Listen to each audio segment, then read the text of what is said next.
This is Austin Smallwood with the SCR Legal Hotline to go over the upcoming changes to SCR Form 375, the seller's agreement to occupy after closing. For the purposes of this video, any language that is highlighted in yellow is new verbiage, and any language that is in red is existing language that has been moved to a different place in the form. So first thing I want to bring your attention to is the highlighted language that's at the top of your screen, where you'll see that this form is only to be used for an occupancy of 7 days or less. If the parties need for the seller to remain in the property more than 7 days, we would strongly encourage that both parties speak to the closing attorney or their own legal counsel about drafting an agreement that is more narrowly tailored for their needs. This really is intended for a seller who needs it a few extra days to continue packing after closing. Maybe they close late on a Friday. The moving truck can't be there till Monday. They need to stay through the weekend. Really sort of a very short occupancy because as you'll see in the all caps language in red right underneath that, this form does not create a landlord-tenant agreement. So really, you don't want this to be long-term. That can create a number of issues. So make sure this is really only being used for a very short period of time, days, hours, not weeks or months. The next change I want to bring to your attention is in paragraph 1. This is adding a time in which the seller has to be out of the property. So the buyer is granting the permission to retain possession until a certain date and time.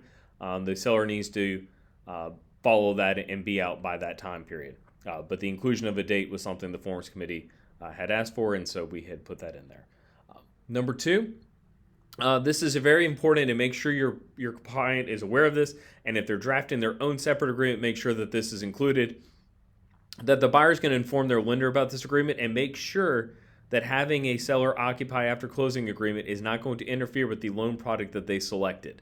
That is a very important thing to make sure that the buyer is informing their lender that the lender is not caught off guard by this. Paragraph 3, just like we did for the buyer occupy prior to closing, the occupancy is going to be paid in advance, and possession is only going to be delivered once the buyer has received those funds. If the seller has to extend their time period, that needs to be done and agreed upon in a separate agreement, but the occupancy both for buyer occupy prior to closing and seller occupy after closing is going to be paid up front. That is a fee that is paid up front. It's not a per diem fee. It is an occupancy fee that is paid up front.